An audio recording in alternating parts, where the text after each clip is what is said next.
소피야, 당장 와봐. 시청률이 15%야. 2024년 그날 아침, 동료 카를로스의 비명 같은 외침에 저는 뜨거운 커피를 키보드 위에 쏟아버렸습니다. 15%라니. 우리 카날 싱코가 마지막으로 두 자릿수 시청률을 기록한 게 언제였던가요? 제가 입사하기도 전인 2010년이었을 겁니다. 저는 소피아 로드리게스, 올해 35살의 멕시코시티 토박이입니다. 카날 싱코 방송사의 편성 팀장이라는 거창한 직함을 달고 있지만 사실 저희 팀원은 저 포함 딱 3명뿐이었죠. 망해가는 방송사의 편성 팀장이라는 게 뭐 그리 대단할 게 있겠습니까? 하지만 그날은 달랐습니다. 모니터 앞에 몰려든 직원들의 눈빛이 살아있었고 10년 만에 처음으로 우리 사무실에 환호성이 울려 퍼졌습니다. 화면에는 어젯밤 방영된 그녀는 예뻤다. 최종회의 시청률 그래프가 하늘 높이 치솟아 있었죠. 잠시 소중한 시간 내주시어 좋아요 부탁드려요. 영상 제작에 큰 힘이 된답니다. 이게 무슨 일이야? 정말 우리 방송사 맞아? 누군가의 떨리는 목소리가 들려왔습니다. 저도 믿기지 않아 눈을 비비고 다시 봤지만 숫자는 변하지 않았습니다. 15.3%. 동시간대 1위. 불과 1년 전만 해도 이런 날이 올 거라곤 상상도 못했습니다. 2023년 봄, 저희 카날 싱코는 그야말로 존폐의 기로에 서 있었거든요. 시간을 1년 전으로 돌려보겠습니다. 2023년 4월 15일, 잊을 수 없는 그 월요일 아침이었습니다. 멕시코시티 외곽의 낡은 12층 건물. 한때는 멕시코 방송계의 자존심이었다는 카날 싱코 사옥은 이제 페인트가 벗겨지고 간판 글씨도 희미해진 채 도시의 흉물처럼 서 있었습니다. 저는 건물 앞에서 담배를 한 대 피우며 망설였습니다. 오늘 있을 긴급 이사회. 아마도 우리 모두의 마지막 날이 될지도 모른다는 생각에 손이 떨렸죠. 소피야, 들어가자. 피해봤자 달라질 건 없어. 마케팅 팀장 하비에르가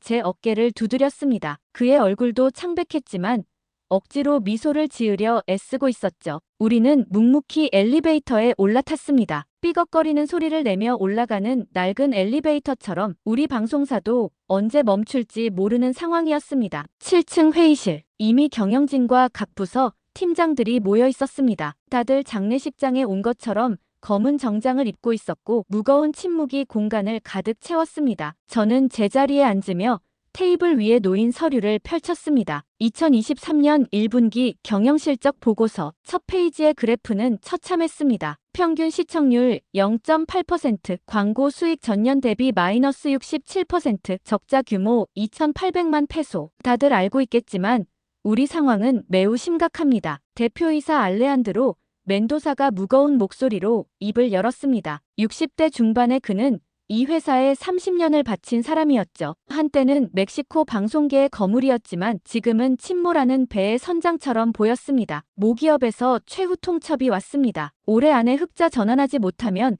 카날 싱코는 문을 닫습니다. 직원 200명 모두 거리에 나앉게 되는 겁니다. 회의실에 무거운 한숨 소리가 흘렀습니다. 누군가는 고개를 떨구었고 누군가는 주먹을 꽉 쥐었습니다. 저는 창밖을 바라봤습니다. 멕시코시티의 스모그 낀 하늘이 우리의 미래처럼 흐릿했죠. 편성팀에서 준비한 게 있다면서 알레한드로가 저를 바라봤습니다. 사실 저도 이렇다 할 대안은 없었습니다. 우리가 시도하지 않은 게 뭐가 있을까요? 리얼리티쇼, 토크쇼, 드라마 리메이크 모두 실패했습니다. 하지만 며칠 전 우연히 발견한 자료가 있었죠. 네, 최근 OTT 플랫폼의 시청 데이터를 분석해봤습니다. 흥미로운 현상을 발견했는데요. 저는 노트북을 연결하고 준비한 프레젠테이션을 띄웠습니다. 멕시코 넷플릭스에서 한국 드라마의 시청률이 폭발적으로 증가하고 있습니다. 오징어 게임을 시작으로 이태원 클라스, 사랑의 불시착 등이 TOP10에 계속 머물고 있죠. 특히 18-35세 시청층에서는 미국 드라마보다 한국 드라마를 더 많이 봅니다. 한국 드라마라. 그래서 재무 담당 이사가 회의적인 표정으로 물었습니다. 제안하고 싶습니다. 한국 드라마를 정규 편성해보는 겁니다. 프라임 타임에요. 회의실에 웅성거림이 일었습니다. 정신 나갔어. 황금 시간대에 외국 드라마를. 스페인어 더빙하는 비용은 어떻게 할 거야? 시청자들이 아시아 배우들 얼굴도 구분 못할 텐데 예상했던 반응이었습니다. 하지만 저는 준비한 자료를 계속 보여줬습니다. 멕시코 국립대학교에 K- 드라마 동아리가 생겼습니다. 회원이 500명이 넘어요. 젊은 층들은 이미 한국 문화에 익숙합니다. 그리고 더빙 비용은 미국 드라마 판권료의 10분의 1도 안 됩니다. 하지만 소피아, 이건 도박이야. 우리한테 도박할 여유가 있을까? 알레한드로가 걱정스러운 표정으로 말했습니다. 저는 심호흡을 하고 마지막 카드를 꺼냈습니다. 어차피 이대로 가면 망합니다. 도박이라도 해야 하지 않을까요? 그리고 저희 같은 군소방송사가 할 수 있는 차별화 전략은 이것뿐입니다. 대형 방송사들이 아직 눈여겨보지 않는 콘텐츠로 승부하는 거죠. 긴 침묵이 흘렀습니다. 모두가 알레한드로를 바라봤고 그는 천천히 눈을 감았다가 떴습니다. 좋아, 소피아, 내게 3개월을 주겠다. 한국 드라마로 시청률 5%를 넘기지 못하면 그때는 정말 끝이다. 회의가 끝난 후 저는 옥상으로 올라갔습니다. 멕시코시티의 전경이 한눈에 들어왔죠. 곳곳에 우뚝 솟은 텔레비사와 TV 아스테카의 현대적인 사옥들. 그에 비해 우리는 너무나 초라했습니다. 이거 정말 될까? 뒤따라온 하비에르가 물었습니다. 저는 솔직히 확신이 없었습니다. 하지만 뭐라도 해야 했죠. 모르겠어. 하지만 우리가 할 수 있는 건 이것뿐이야. 그날 밤 저는 집에 돌아와 밤새 한국 드라마를 찾아봤습니다. 어떤 작품을 첫 타자로 내보낼 것인가? 이 선택이 우리 방송사의 운명을 결정할 테니까요. 수십 편의 드라마 소개를 읽고 예고편을 보고 리뷰를 찾아봤습니다. 그러다 발견한 작품이 그녀는 예뻤다였습니다. 못생긴 여주인공이 예뻐지면서 벌어지는 로맨틱 코미디. 스토리는 단순했지만 뭔가 끌렸습니다. 멕시코 사람들도 공감할 수 있는 보편적인 감정들 마이너스 외모 콤플렉스, 첫사랑, 우정, 성공. 무엇보다 주인공이 역경을 이겨내는 과정이 지금의 우리와 닮아 있었죠. 다음 날 저는 한국 콘텐츠 배급사와 연락을 시작했습니다. 처음엔 우리 같은 작은 방송사를 무시하는 곳도 있었지만 몇 번의 시도 끝에 CJ ENM과 연결됐습니다. 멕시코 지상파 방송사에서 한국 드라마를 프라임타임에 편성한다고요? 담당자도 놀란 듯 했습니다. 협상은 순조롭게 진행됐고 판권료도 예상보다 합리적이었죠. 문제는 더빙이었습니다. 제한된 예산으로 퀄리티 있는 스페인어 더빙을 하는 게 쉽지 않았거든요. 성우 비용을 아끼려면 직접 해야 해. 더빙 스튜디오 사장이 농담처럼 던진 말이었지만 저는 진지하게 받아들였습니다. 그날로 방송사 직원들 중에서 목소리 좋은 사람들을 모집했습니다. 뉴스 앵커, 라디오 DJ, 심지어 경비 아저씨까지 모두가 자원해서 더빙에 참여했습니다. 월급도 제대로 못 받으면서도 회사를 살리겠다는 일념으로 똘똘 뭉쳤죠. 2023년 7월 드디어 그녀는 예뻤다. 첫 방송을 일주일 앞둔 날이었습니다. 소피아, 큰일이야. 홍보팀 막내 루시아가 헐레벌떡 뛰어왔습니다. 텔레비사에서 우리 편성 소식을 듣고 비웃는 기사를 냈어. 망해가는 카날5의 마지막 발악이래. 저는 노트북을 받아 기사를 읽었습니다. 조롱하는 투의 기사였죠. 한국 드라마로 시청률을 올리겠다는 것은 타이타닉호가 침몰하면서 숟가락으로 물을 퍼내는 것과 같다는 비유까지 써가며 우리를 깎아내렸습니다. 괜찮아. 어차피 우리가 증명하면 돼. 저는 담담하게 말했지만 속으로는 불안했습니다. 정말 될까? 첫 방송 당일 저희는 모두 모니터링실에 모였습니다. 오후 8시 프라임타임의 시작. 화면에 그녀는 예뻤다의 첫 장면이 나왔습니다. 어린 시절 못생겼다고 놀림받던 여주인공, 그리고 그녀를 감싸주던 남주인공. 시청률 나왔어. 10분 후 첫 시청률이 집계됐습니다. 2.1%. 우리 방송사 기준으로는 나쁘지 않은 출발이었지만 목표인 5%에는 한참 못 미쳤죠. 하지만 놀라운 일이 벌어지기 시작했습니다. 방송이 끝나자마자 SNS가 폭발했습니다. 오늘 카날5에서 한국 드라마 봤어? 대박이야. 못생긴 여주인공이 나랑 똑같아. 키읔키읔키읔 완전 공감. 내일도 절대 봐야 해. 남주인공 너무 멋있어. 트위터 실시간 트렌드에 해시태그 그녀는 예뻤다. 해시태그 카날5가 올라갔습니다. 특히 젊은 여성들의 반응이 폭발적이었죠. 둘째 날 시청률 3.5%, 셋째 날 4.8%, 넷째 날 5.2%, 목표했던 5%를 일주일도 안 되어 돌파했습니다. 하지만 더 놀라운 건 그 다음이었습니다. 시청률이 계속 올랐거든요. 6%, 7%, 8%. 이게 무슨 일이야? 정말 우리 방송사 맞아? 알레한드로도 믿기지 않는다는 표정이었습니다. 방송사 분위기가 완전히 바뀌었죠. 출근길이 즐거워졌고 직원들 얼굴에 생기가 돌았습니다. 하지만 진짜 기적은 그 후에 일어났습니다. 어느 날 한 통의 전화가 걸려왔습니다. 안녕하세요. 코카콜라 멕시코 마케팅팀입니다. 광고 관련해서 미팅을 하고 싶은데요. 코카콜라라니 우리 같은 군소방송사에는 꿈도 못 꿀 대형 광고주였습니다. 그들은 그녀는 예뻤다. 시간대에 광고를 넣고 싶다고 했죠. 그것도 프리미엄 단가로. 이어서 삼성, LG, 심지어 멕시코 최대 통신사인 텔맥스까지 광고 문의가 쇄도했습니다. 젊은 층이 우리 방송을 본다는 게 증명됐어. 광고주들이 원하는 타겟층이지. 하비에르가 신나서 설명했습니다. 광고 수익이 급증하면서 재정 상황도 빠르게 개선됐죠. 그녀는 예뻤다가 중반부에 접어들 무렵 시청률은 10%를 넘어섰습니다. 우리 방송사가 두 자릿수 시청률을 기록한 건 정말 10년 만의 일이었습니다. 그런데 예상치 못한 일이 벌어졌습니다. 시청자들이 방송사로 직접 찾아오기 시작한 거예요. 다음엔 어떤 한국 드라마 하나요? 이태원 클라스도 해주세요. 사랑의 불시착 제발요. 매일같이 시청자들의 요청이 쏟아졌습니다. 저희는 급히 다음 작품을 준비했죠. 역도 요정 김복주를 선택했습니다. 여성 역도 선수의 성장 스토리가 멕시코의 마초 문화에 신선한 충격을 줄 거라 생각했거든요. 그녀는 예뻤다 최종회. 그날의 기억은 평생 잊을 수 없을 겁니다. 저희는 특별 이벤트를 준비했습니다. 방송사 앞 광장에 대형 스크린을 설치하고 시청자들과 함께 최종회를 보기로 한 거죠. 과연 사람들이 올까 걱정했는데 소피야 나와봐. 이거 실화야. 방송 2시간 전 광장은 이미 인산인해였습니다. 수천 명의 사람들이 모여 있었고 음식 트럭들도 장사를 시작했죠. 마치 축제 같은 분위기였습니다. 15년 전 월드컵 때도 이 정도는 아니었어. 경비 아저씨가 혀를 내두르며 말했습니다. 드디어 방송이 시작됐습니다. 여주인공이 진짜 모습을 드러내고 남주인공이 그녀를 알아보는 장면에서 광장에 모인 수천 명이 동시에 환호성을 질렀습니다. 어떤 이들은 울고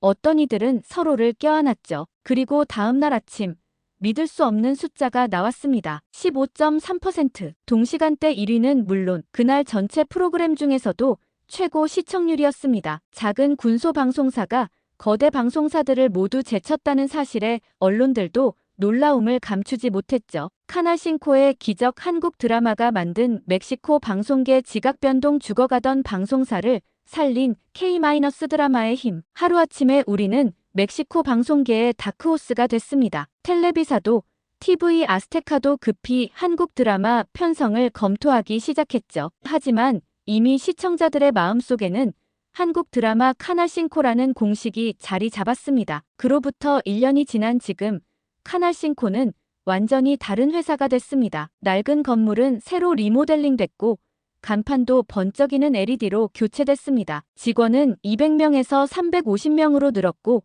편성팀도 15명의 대형 부서가 됐죠. 무엇보다 회사 분위기가 180도 바뀌었습니다. 출근이 즐겁고 미래가 기대되는 회사가 된 겁니다. 지금 우리는 하루에 4시간씩 한국 드라마를 편성하고 있습니다. 이태원 클라스, 스타트업, 빈센조, 갯마을 차차차 등 다양한 장르의 작품들이 멕시코 시청자들의 사랑을 받고 있죠. 평균 시청률은 8%대를 유지하고 있고 특별한 작품들은 여전히 10%를 넘깁니다. 가장 놀라운 변화는 시청자들에게서 나타났습니다. 멕시코시티 곳곳에 한국 음식점이 생겨났고 대학가에는 한국어 학원이 우후죽순 들어섰습니다. 백화점에는 K-뷰티 코너가 생겼고 젊은이들은 한국 패션을 따라하기 시작했죠. 소피아 씨 덕분에 한국에 가게 됐어요. 얼마 전 한 시청자가 저를 알아보고 인사를 했습니다. 20살의 대학생 마리아나였죠. 저희 동아리에서 한국 문화 탐방을 가기로 했어요. 다 카날싱코 덕분이에요. 한국 드라마를 보면서 꿈이 생겼거든요. 그녀의 눈은 반짝이고 있었습니다. 한국이라는 낯선 나라가 이제는 꿈과 희망의 상징이 된 거죠. 특히 인상 깊었던 건 갯마을 차차차를 방영했을 때였습니다. 제주도의 아름다운 풍경과 따뜻한 마을 공동체의 모습이 멕시코 시청자들의 마음을 깊이 울렸죠. 우리 할머니가 매주 이 드라마만 기다려요. 제주도 할머니들이 우리 고향 할머니들이랑 똑같대요. 한 시청자의 메시지였습니다. 지구 반대편의 작은 섬 이야기가 멕시코 사람들에게 보편적인 감동을 준다는 게 신기했죠. 방송사 내부도 많이 변했습니다. K- 드라마의 성공에 자극받아 우리도 퀄리티 높은 자체 제작 드라마를 만들기 시작했습니다. 한국 드라마의 스토리텔링 방식과 연출 기법을 벤치마킹하면서도 멕시코만의 정서를 담아내려 노력했죠. 한국 드라마가 우리에게 가르쳐준 건 기술이 아니야, 진정성이지. 알레한드로가 최근 인터뷰에서 한 말입니다. 그의 말이 맞았습니다. 화려한 특수 효과나 대형 스타가 없어도 진심을 담은 이야기는 국경을 넘어 사람들의 마음을 움직일 수 있다는 걸 우리는 배웠죠. 2025년 새해 저는 더 큰 도전을 준비하고 있습니다. 소피아, 이번엔 뭘 준비하는 거야? 하비에르가 제 책상 위에 쌓인 자료들을 보며 물었습니다. 한국 예능 프로그램이야. 나 혼자 산다. 삼시세끼 같은 프로그램들. 멕시코 사람들도 분명 좋아할 거야. 예능까지. 우리가 진짜 한류 전문 방송사가 되는 거네. 그의 말에 웃음이 났습니다. 맞아요. 우리는 이제 한류 전문 방송사라는 새로운 정체성을 갖게 됐습니다. 한때는 부끄러웠던 그 타이틀이 이제는 자랑스럽죠. 며칠 전에는 한국에서 연락이 왔습니다. CJ ENM에서 우리의 성공 사례를 듣고 전략적 파트너십을 제안한 거예요. 단순한 콘텐츠 구매를 넘어 공동 제작, 현지화 프로젝트까지 논의하고 있습니다. 멕시코 마이너스 한국 공동 제작 드라마라. 상상만 해도 설레지 않아? 맞습니다. 설렙니다. 1년 전 망해가던 방송사에서 일하며 매일 한숨만 쉬던 제가 이제는 매일 새로운 꿈을 꿉니다. 가장 뿌듯한 건 우리가 단순히 회사를 살린 것에 그치지 않았다는 점입니다. 우리는 멕시코에 새로운 문화의 창을 열었고 수많은 사람들에게 위로와 희망과 꿈을 전달했죠. 소피아, 좋은 소식이야. 루시아가 뛰어들어왔습니다. 사랑의 불시착 판권을 드디어 확보했대. 가격이 좀 비싸긴 한데 얼마든 상관없어. 시청자들이 그렇게 원하잖아. 이제 우리에게는 그럴 만한 여유가 있습니다. 작년 한 해 동안 우리의 매출은 300% 성장했고 시청률은 업계 3위까지 올라섰죠. 무엇보다 직원들의 얼굴에서 자부심을 봅니다. 우리가 해냈다는, 우리가 옳았다는 자부심을. 사랑의 불시착 첫 방송을 한 달 앞둔 어느 날 특별한 손님이 찾아왔습니다. 안녕하세요, 소피아 씨. 한국 KBS 방송국에서 왔습니다. 한국의 공영방송사에서 우리를 취재하러 온 거였습니다. 멕시코에서 일어난 K- 드라마 열풍과 카날싱코의 성공 스토리를 다큐멘터리로 만든다고 했죠. 한국에서도 놀라고 있습니다. 지구 반대편에서 이런 일이 일어날 줄은 몰랐거든요. PD의 말에 저는 미소 지었습니다. 사실 우리도 몰랐으니까요. 단지 살아남기 위해 시작한 일이 이렇게 큰 문화적 현상을 만들어낼 줄은. 취재 중에 그들은 우리 시청자들도 만났습니다. 멕시코 국립대학교의 K- 드라마 동아리 학생들을 인터뷰했죠. 한국 드라마는 우리에게 새로운 세계를 보여줬어요. 가족의 소중함,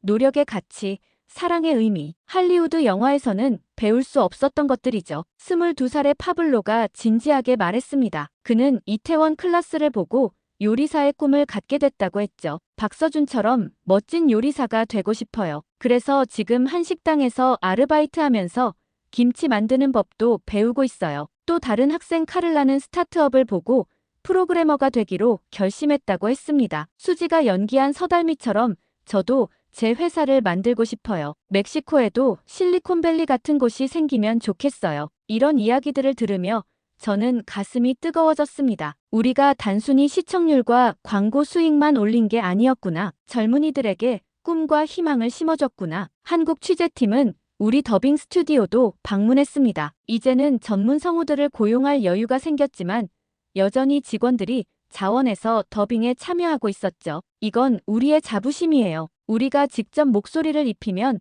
더 진심이 전달되는 것 같아요. 뉴스 앵커 출신의 마르코가 자랑스럽게 말했습니다. 그는 주로 남자 주인공 목소리를 맡고 있었는데 팬클럽까지 생겼다고 하더군요. 그러던 중 뜻밖의 제안이 들어왔습니다. 소피아 씨, 멕시코시티 영화제에서 특별상을 드리고 싶다고 합니다. 비서가 전해준 소식에 저는 깜짝 놀랐습니다. 영화제에서 방송사 PD에게 상을 준다니. 문화가교상이라고 하네요. 한국과 멕시코의 문화 교류에 기여한 공로를 인정한다고요. 시상식 날 저는 떨리는 마음으로 무대에 올랐습니다. 객석에는 멕시코 영화계와 방송계의 거물들이 앉아 있었죠. 불과 2년 전만 해도 우리를 무시했던 사람들이었습니다. 소피아 로드리게스 씨는 절망적인 상황에서도 포기하지 않고 새로운 시도를 했습니다. 그 결과 멕시코 방송 역사에 새로운 장을 열었죠. 문화에는 국경이 없다는 것을 증명해 보였습니다. 트로피를 받아든 순간 지난 2년간의 기억이 주마등처럼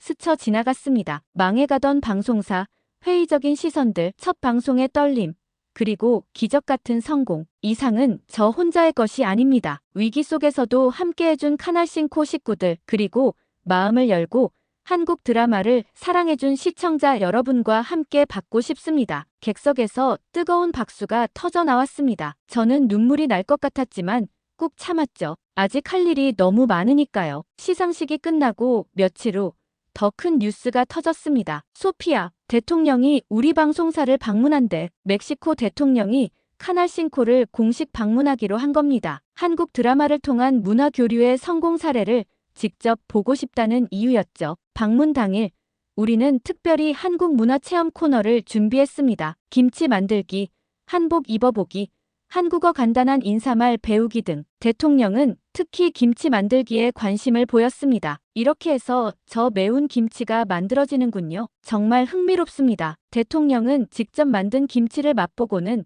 엄지를 치켜들었습니다. 그리고 깜짝 발표를 했죠. 정부 차원에서 한국과의 문화 교류를 확대하기로 했습니다. 카날싱코가 보여준 성공이 좋은 본보기가 됐죠. 앞으로 더 많은 지원을 하겠습니다. 이 발표 후 우리의 위상은 완전히 달라졌습니다. 단순한 방송사를 넘어 멕시코 마이너스 한국 문화 교류의 상징이 된 거죠. 곧이어 한국 정부에서도 연락이 왔습니다. 문화체육관광부에서 우리를 한류 확산 공로 기관으로 선정했다는 거였습니다. 심지어 한국 대통령이 멕시코를 국빈 방문할 때 우리 방송사를 들르기로 했다는 소식도 들려왔죠. 이게 다 꿈은 아니겠지? 하비에르가 믿기지 않는다는 표정으로 물었습니다. 저도 가끔 꿈을 꾸는 것 같은 기분이 들 때가 있어요. 하지만 매일 아침 출근해서 보는 활기찬 사무실, 열정적인 동료들, 그리고 끊임없이 쏟아지는 시청자들의 사랑이 이것이 현실임을 일깨워줍니다. 사랑의 불시착 첫 방송날이 다가왔습니다. 이번에는 더 큰 이벤트를 준비했죠. 멕시코시티 중심가의 소칼로 광장에서 대형 스크린으로 함께 보기로 한 겁니다. 시 정부도 적극 협조해줬어요. 방송 시작 2시간 전부터 광장이 사람들로 가득 차기 시작했습니다. 한국 음식 부스, K-팝 공연, 한복 체험 등 다양한 행사가 함께 열렸죠. 마치 한국 문화축제 같았습니다. 소피아 씨, 인터뷰 좀 할 수 있을까요? CNN, ESPAOL에서 나왔습니다. 이제는 국제 언론들도 우리의 성공에 주목하고 있었죠. 멕시코에서 한국 드라마가 이렇게 성공한 비결이 뭐라고 생각하십니까? 한국 드라마는 보편적인 감정을 다룹니다. 가족의 우정, 사랑, 꿈, 이런 것들은 국적을 초월하죠. 그리고 무엇보다 진정성이 있습니다. 그것이 멕시코 사람들의 마음을 움직인 것 같아요. 인터뷰를 마치고 돌아서는데 광장이 완전히 인산인해가 되어 있었습니다. 경찰 추산 5만 명, 믿기지 않는 숫자였죠. 드디어 방송이 시작됐습니다. 북한과 남한, 분단의 아픔을 다룬 이 드라마가 멕시코 사람들에게 어떻게 받아들여질지 사실 걱정도 있었습니다. 하지만 첫 장면부터 사람들은 완전히 몰입했죠. 패러글라이딩 사고로 북한에 불시착한 여주인공, 그리고 그녀를 발견한 북한 군인. 이 극적인 만남에 광장에 모인 5만 명이 동시에 숨을 죽였습니다. 와, 이거 진짜 대박이다. 옆에서 지켜보던 루시아가 감탄했습니다. 거대한 광장이 마치 한 사람처럼 드라마에 빠져들어 있었으니까요. 방송이 끝난 후 SNS는 또 한 번 폭발했습니다. 인생 드라마 시작. 현빈 어떻게 이렇게 멋있을 수가 있어?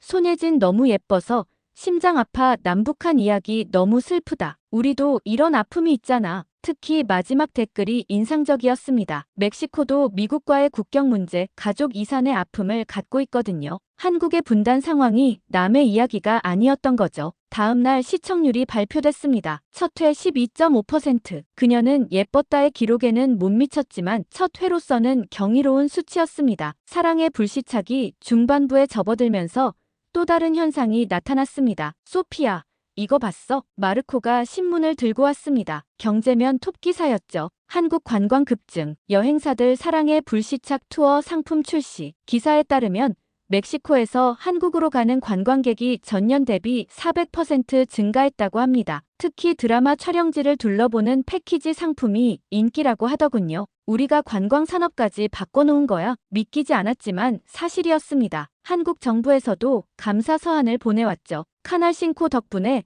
멕시코가 한국 관광의 새로운 시장이 됐다고요. 그런가 하면 교육계에서도 변화가 일어났습니다. 소피아 씨, 우리 대학에 한국학과를 신설하려고 합니다. 조언 좀 해주시겠어요? 멕시코 국립자치대학교 UNAM의 학장이 직접 찾아왔습니다. 한국 드라마 열풍으로 한국어와 한국 문화를 배우려는 학생들이 급증했다는 거였죠. 작년에 한국어 강좌를 시범적으로 열었는데 정원 10명에 500명이 지원했습니다. 이제는 정식 학과가 필요한 시점이에요. 저는 기꺼이 자문 역할을 맡았습니다. 우리가 시작한 작은 불씨가 이렇게 큰 불길이 될 줄은 정말 몰랐으니까요. 며칠 후에는 더 놀라운 소식이 들려왔습니다. 삼성전자가 멕시코에 두 번째 공장을 짓는데 위치가 어디인지 알아? 우리 방송사에서 10분 거리야. 하비에르가 흥분해서 말했습니다. 삼성 측은 멕시코의 한국 문화 수용도가 높아진 것이 투자 결정에 긍정적 영향을 미쳤다고 발표했죠. 이렇게 우리가 시작한 한류 바람은